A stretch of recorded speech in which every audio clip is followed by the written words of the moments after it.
Carlisle.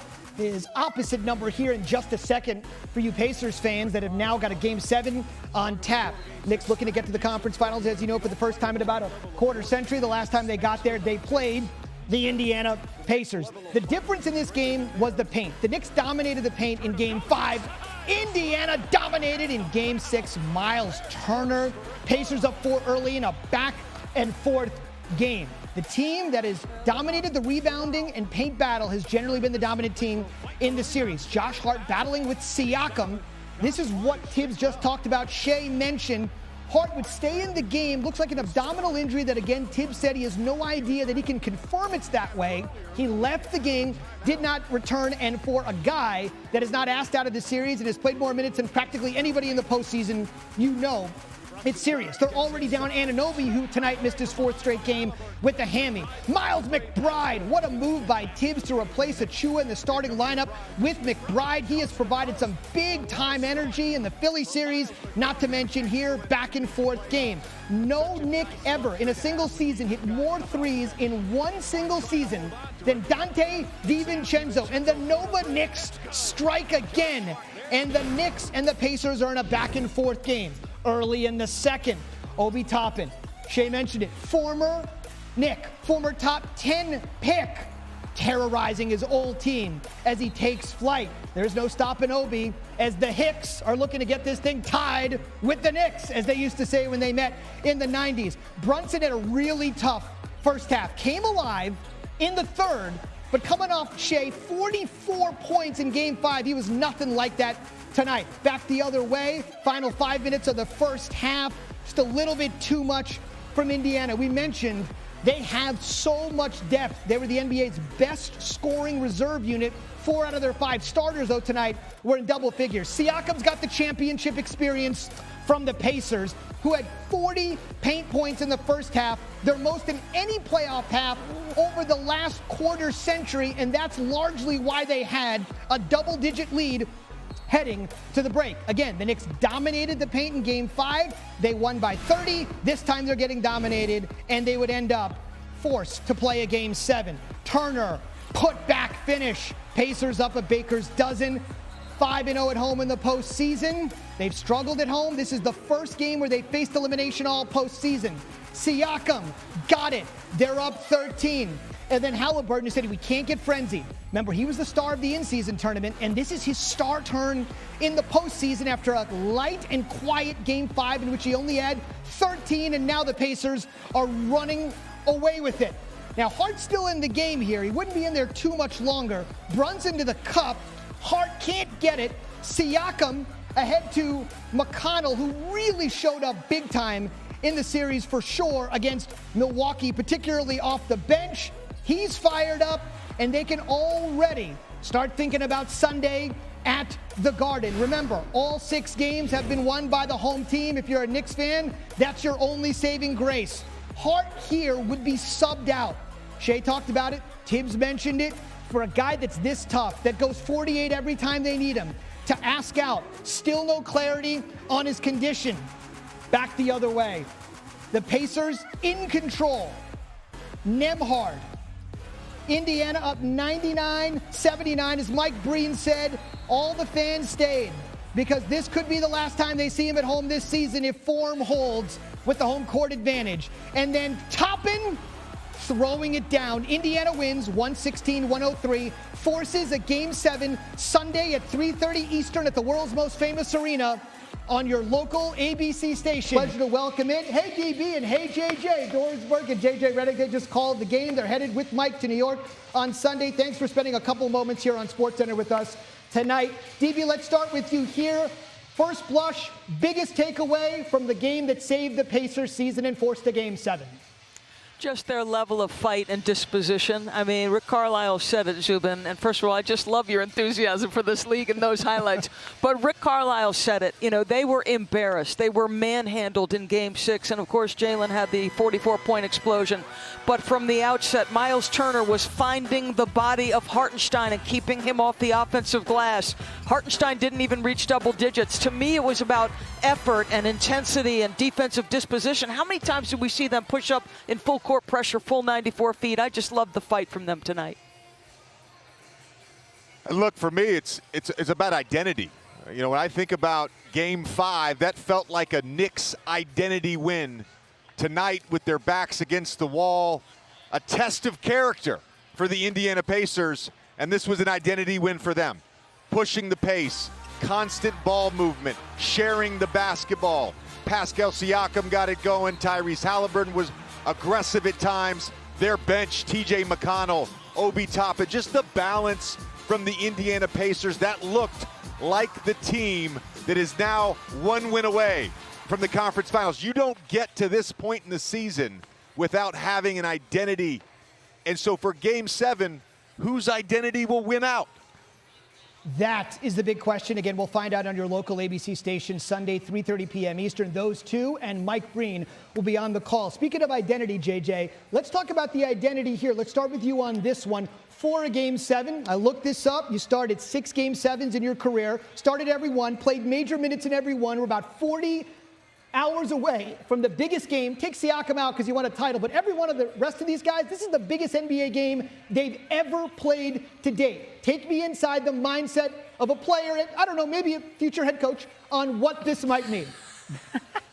Look, as an athlete, there's nothing better than a Game 7, except maybe a 7:30 tee time at Cyprus. You know, the intensity, you get to this point in a series, and we saw it a little bit tonight at the end of the first half with Nembhard and DiVincenzo, right? Getting into it a little bit. Zach Zarba had warned Nembhard, he gets the technical. You get to this point in a series, there's an annoyance with your opponent. You don't like going toe-to-toe, square-to-square against who's ever on the other side. And so the intensity, the will, those things, and it's what Rick touched on. It's what Doris just talked about. Certainly got to put the ball in the basket, but whose will win out in Game 7? That is the question. Last one for you both here, and this is sort of a macro look. This series, as you guys well know, has been won by the home team, which bodes well for the Knicks heading to Game 7. Every other conference semifinal series, DB and JJ, and DB, let's start with you here. We have seen the road team come in and in some cases annihilate the home team in all the other conference semis. What is it about this series, Doris, that it's just literally been home sweet home? I think for the Pacers in particular, you have a rookie point, not a rookie point guard, but a point guard who's leading a team for the first time. He's trying to strike that incredible balance between being aggressive as a scorer, which was when the Pacers are at their best. When he's taking north of 15 shots, the record speaks for itself. But also, he's an incredible passer, led the NBA in assists. But Nembhard and Nesmith, all three of their backcourt guys are going through this collectively for the first time. The Knicks have a little bit more experience. But to me, like, it's been incredible to watch the Pacers, the difference home and away and their defensive disposition. And look, some of that is energy, right? The energy created from your home crowd. You know, we've called 3 games here in this series. This crowd is incredible. Certainly the Garden crowd is incredible. And I think for the Knicks, you know, going on the road, having to travel, not sleeping in your own bed, this is a team who has battled injuries since January 1st. They're banged up, Jalen Brunson, Josh Hart. Like, there is a toll to all of this. There's a toll to the intensity of playoff basketball. There's a toll to playing every other game and having every single possession matter. So the home court and the home crowd, that can make a difference. Once again, Sunday, 3:30 p.m. Eastern to advance. The Celtics await. It could be a garden party, TD and MSG. The Knicks won their 2 titles in a span of 4 years, but for the last half century, it's been empty. And for the last quarter century, they haven't even made the Eastern Conference Finals. That could change with Mike, DB, and JJ in the house Sunday afternoon. Guys, thanks very much. Look forward to seeing you Sunday. Thank you. Thanks, Zubin. Yeah, you know, we'll see. Do you know what the injury is? I don't. What were they doing on the boards tonight that helped them be so much Well, they more went effective hard. there? You know, we knew they would, you know, coming off the last game. So, you know, and that's what it's about. Coach, defensively, what was the biggest issue tonight? Just finishing, you know. So the initial part at times was good, but you got to make a second and third effort, keep the ball out of paint, then get to bodies. And then, you know, finishing our defense has to be better. rough start for Jalen. Obviously, just what did you see from his standpoint? Yeah, you don't get. He's going to work the game. He'll figure it out. And, there was a physicality to the game, which is fine. And we knew that would be there. And then I thought in the second half he got to everything that he wanted to get to. Tom, you made a switch at one point with Isaiah and Precious on Pascal. Was that in part due to Josh's injury, or was that more of the both? Just different look, and and we've been doing that, at different times in throughout the series. I don't think you can give him a steady diet of one guy, so just moving it around a little bit.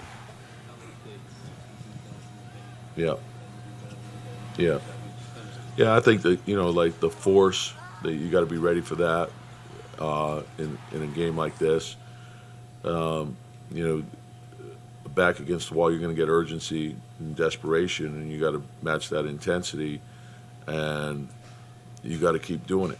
And so, like I said, I like the way we started the game, but we didn't sustain it. Tom, I know the mantra of the team for all year has been next man up. But does there come a point where just the mental strain of having to continually do your job, do somebody else's job, whoever's out job? This is sort of the nature, of the playoffs. This is what you play for. You love competition. This is it. Hard fought, competitive. Oftentimes it comes down to a hustle play, a loose ball, whatever it might be. And so you're going to get tested physically, mentally, emotionally. And you got to be able to get through all of that. And so whatever it is that we're facing, we can overcome. What did you see from Pascal that kind of helped him get going and helped you guys in turn get going as a team? It was just activity. We played harder tonight, which was a must. They came out really hard too. That was evident. We moved the ball better and we got more rebounds. And I think, we out-rebounded them, and that's obviously a big key to the series. You've been in several of them, but what's different about Game 7s, and how do you have to get your team ready for it differently than other games in a series? Well, it's the ultimate game, and it's a great opportunity. Other than Pascal, I don't know if any of our guys have been in a Game 7. Maybe James Johnson has. This team's been through a lot of new experiences over the last 3.5 weeks, and this will be another new one. And so we'll do everything possible to get them ready. But it's, in Game 7s, it comes down to compete level and, how well you're tied together. You obviously mentioned the rebounding differential. You guys, it was 47-35, 62-38 in the paint. I mean, did it seem like basically everything that you sort of didn't get in Game 5 and you kind of demanded afterwards is sort of what you got from these guys? Do you feel like they responded in every way that you were looking for? Well, they're both aggression stats. And so, we needed to do better in the aggression department. Game 5 in New York was, Game 5 in Milwaukee was tough, but Game 5 in New York was, I would have to say, our lowest aggression game of the entire playoffs. And so, we didn't have a very fun film session yesterday watching it. But, you go through these ups and downs, and it's, young teams are going to grow. So we'll find out how much on Sunday. Game 7? What does that mean to you? You've longed to be in the playoffs throughout your career. So after you force it, what's going through your mind right now? Just excited to get the opportunity. Now it's a one-game series, and it's for all the marbles, and I think it's kind of where better to have a Game 7 than the Garden, So I'm really excited about it. Our group's excited to get the opportunity to compete. We haven't won a game there yet. No team's won a game on the road in this series, so we got to be ready to go from start to finish for 48 minutes. And then how do you think you've grown throughout this series, just as far as figuring out, okay, pick my spots, who I am as a player, things like that, and how can you maybe just know who you are in Game 7? Yeah, I think just using the experience from every game on a game-to-game basis. There's been some different circumstances every game in terms of, how the game's flowing, how many shots I'm shooting, who's defending me. there's been some different circumstances throughout the series. So just trying to, use all those, put all of them in my toolbox, and use it to the best of my ability going into Game 7. What was the film session after Game 5 like? I think Coach just challenged our effort. I think that was the biggest thing. We had some boneheaded things happen offensively, turnovers, and that hasn't really hurt us at all this playoffs. But I think when you go back and look at Game 5, like the majority of everything that affected us was rebounding the basketball. A lot of their points were off second chance, and then they kept rebounding the ball. That didn't allow us to play in transitions. That affected our offense too at the same time. So I think when you go back and look at Game 5, you just really look at the rebounding, and I think it looks like, the challenge is on Miles because it's like, rebounds typically, what bigs do. But I would say that it's more, I think the challenge was put more on us surrounding him, to help him come down and do what we can on our guards to come down and rebound. Herrnstein likes to tip out a lot, so we got to box our guys out, be at the free throw line, be ready to get it. If our guy doesn't crash, we got to go in and help, sandwich the big. I think just trying to understand where we can be better. And I think that when Miles knows that we got his back going to rebound, I think he feels more confident there. So I think he just really challenged our group, 1 through 15, 1 through 18. How can we be better and just play harder for 48 minutes? On that. But how are you feeling looking back at this Game 6? I'm not happy. The New York Knicks didn't come ready to play. Jalen Brunson was awful in the first half.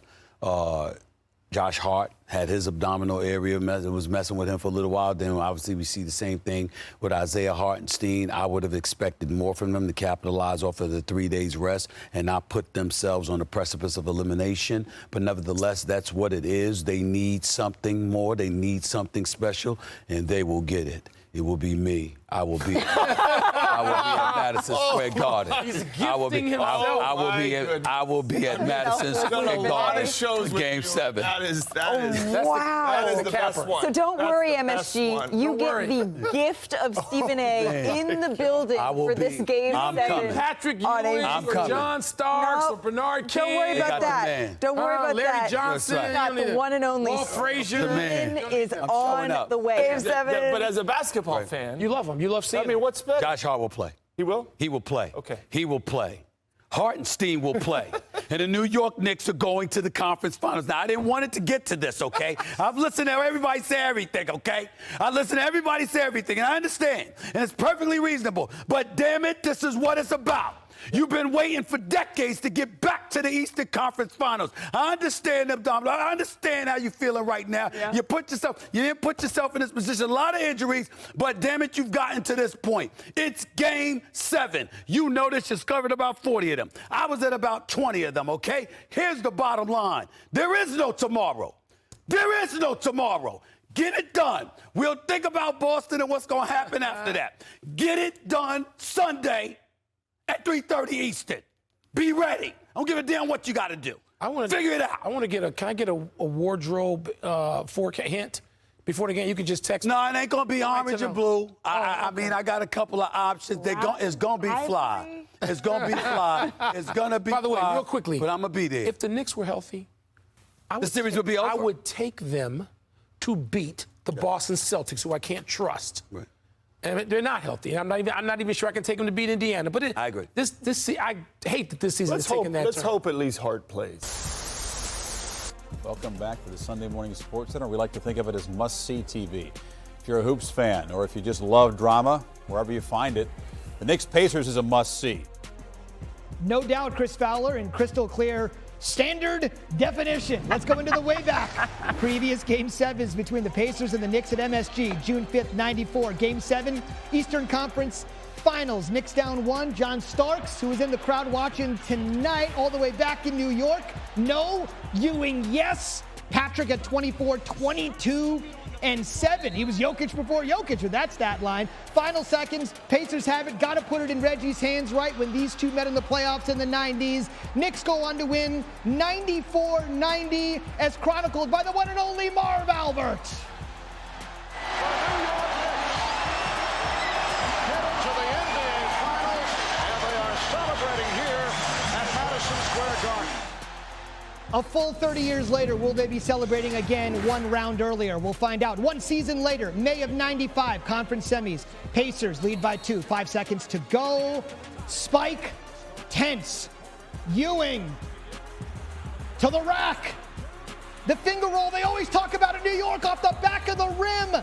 The Pacers take it. Reggie drops to the ground, full of emotion. Here's Mark Boyle, their radio voice. 2 seconds to shoot. He drives, he shoots, he missed. He missed. He missed. We ring the bell, baby. Ding dong, the witch is dead. Maybe his most iconic line, Pat Riley and the Knicks sent packing by Larry Brown. Wow. That was Riley's last game as Knicks head coach heading to the tunnel. What a moment that was almost 30 years ago. That was the last Game 7 at the Garden more than 10,000 days ago. The Knicks have 5 guys banged up, Shea, yet they remain a 2.5-point favorite. As you mentioned, the home team has won every game in the series, so no surprise the Knicks a slight favorite despite being really banged up. Sunday, 3:30 Eastern for a trip to face the Celtics. But we